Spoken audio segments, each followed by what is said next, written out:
Good morning, good afternoon, good evening, wherever you are watching this video at any point in time. I welcome you to this YouTube channel, and today we want to show us how we can run MPLS in a multi-vendor environment. The environment that we have on our screen comprises a MikroTik and Cisco routers. I have already configured the needed parameters, that is our IGP, OSPF and MPLS on all the routers except that of DC2 and DC3. DC2 is a MikroTik router and DC3 is a Cisco routers. Other MikroTik routers that we have from the screen for this topology are DC6 and DC4, while DC1 and DC5 are the Cisco routers. We already know that MPLS is routing by label as against the traditional routing, which is done using IP addresses. So let's get into the configuration. So I'll be doing my configuration from the command line prompt. I'll be using CLI. So I have DC2 to the left hand side of the screen, while DC3 will be to the right hand side of my screen. I'll be doing the configuration side by side so that we can see how it works on both Cisco and MikroTik.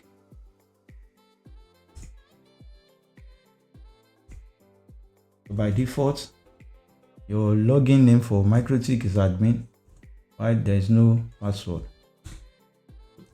I'll create a new password, admin. So I change my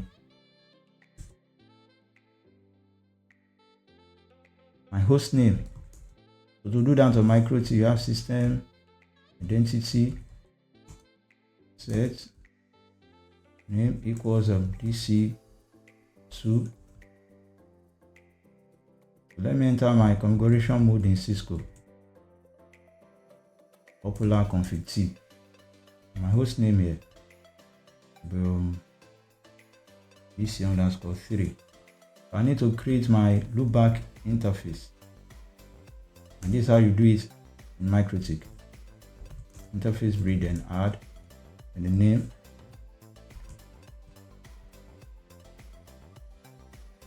so for Cisco, so I need to create my IP address. So for MikroTik, this is the format of adding an IP address to an interface, be it a loopback, a virtual or a physical interface.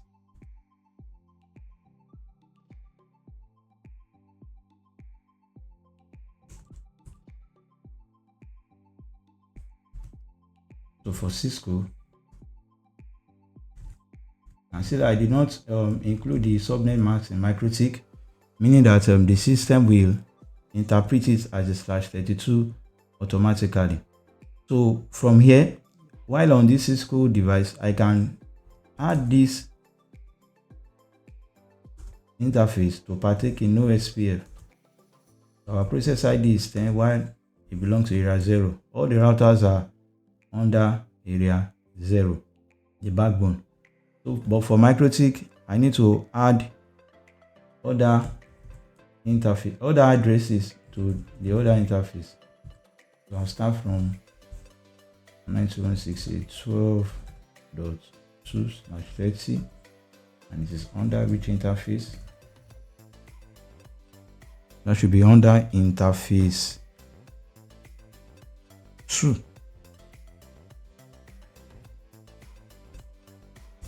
If you confirm from our screen, okay, so 12.2 belongs to interface 2.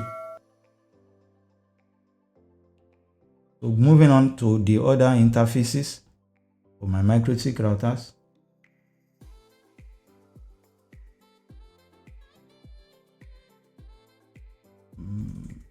Let me add for ETA 3, that will be 26.3.2. 26.1. 26.1/30.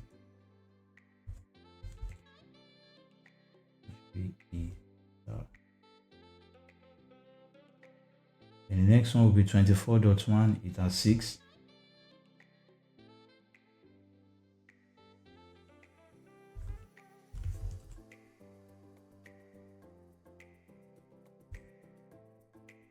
And the last one will be it has 4, which is 23.2. That's a 23.1. 23.1. That's it. Surface and 4. So to view the IP address that I've created, just like print. So let's go to our Cisco router. I've added this interface. Okay, so I can exit from the loopback and go to my fast Ethernet 0/0. The IP address will be 192.168.23.2. My subnet mark is /30, which is 252. So I can make this to also be part of the OSPF.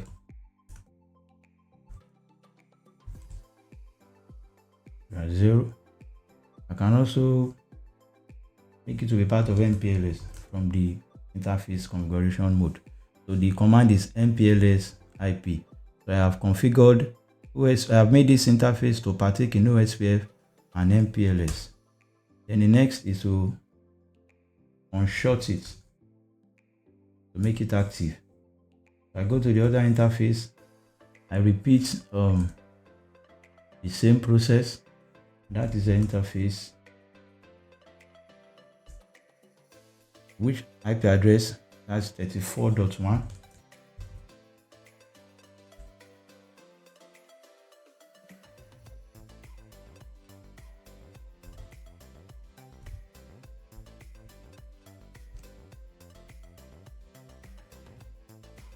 OSPF process ID is 10. My area is 0. Include it in MPLS as well. I will make it active. So then I need to run my MPLS on. I need to create an LDP on my Cisco device. So that will be to do that.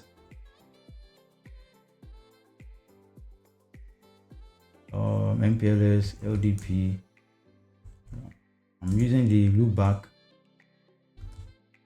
for that, for the label distribution. Back 0. MPLS LDP router ID back 0. Yeah. Let me just view my loopback. Is my loopback part of the OSPF? Yeah. So I'm done with the configuration on the Cisco device. Okay, as you can see from this prompt, it has formed the LDP neighborship with DC4. So let me save my configuration. So I'm through with the setup on my Cisco device. Create your OSPF, create your MPLS. You can do all that from your interface configuration mode. Now for my MikroTik, I just created only the IP address for all the interfaces, but I've not set my IGP, which is OSPF, and I've not set MPLS. So let's start from the OSPF. To do that from our CLI, you first create an OSPF instance. So, and under this, you can give it a name. Let's call it ABC. Then you also need to add the version. Since we are running a version 4 network, that will be OSPF version 2. And every other thing, you can leave it as default. So after creating your instance, the next is to create your area. The parameters for creating your area include the instance that you created, which you call ABC. Yeah, this is area. You can call it let's call it XYZ. But let's leave the name as OSPF area.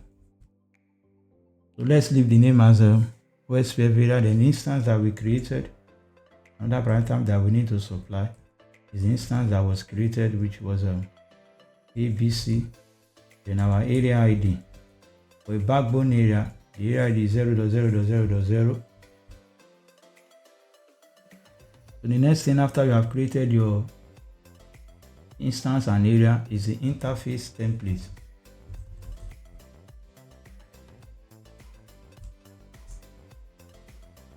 What do we need to add? We need to add the networks and the area that we created.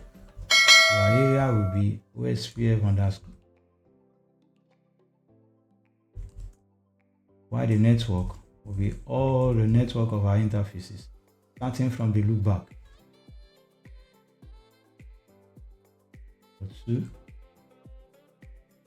And go to the physical interfaces 192.168.12.0/30. Always include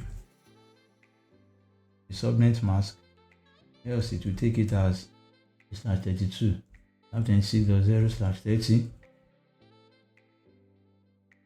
We have 24.0/30.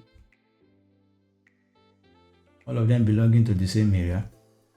And we have 23.0/30. So we have created my IGP, and the next step is to set your LDP. So to do that, just MPLS LDP and add. What are we adding? The parameters we are adding: the address family, which is IP, our LSR ID, which is the loopback address,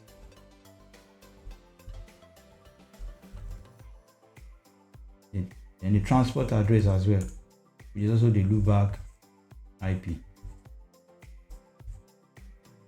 So from the Cisco router, you can see that on the screen it formed adjacency with DC2. So we move on to the next by including interfaces. So which interfaces are we adding? Our MPLS circuit for this device. We're adding ETA 2, ETA 3, ETA 4, and ETA 6.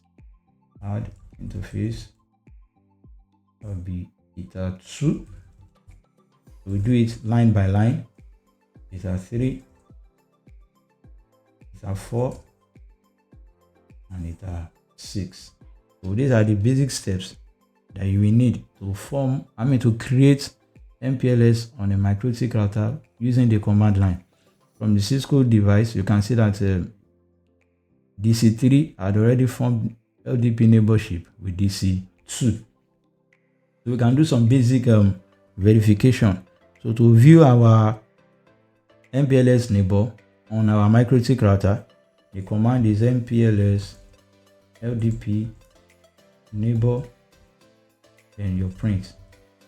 To do that on Cisco router is the show command. Whatever you want to show on Cisco, whatever you want to display on Cisco, just imagine it and type show. Once you type show, even though you did not get it, there will be some help context that you can also go through to do that. So for our Cisco device, since we use an MPLS LDP neighbor on MikroTik, MPLS LDP neighbor print, just swap it.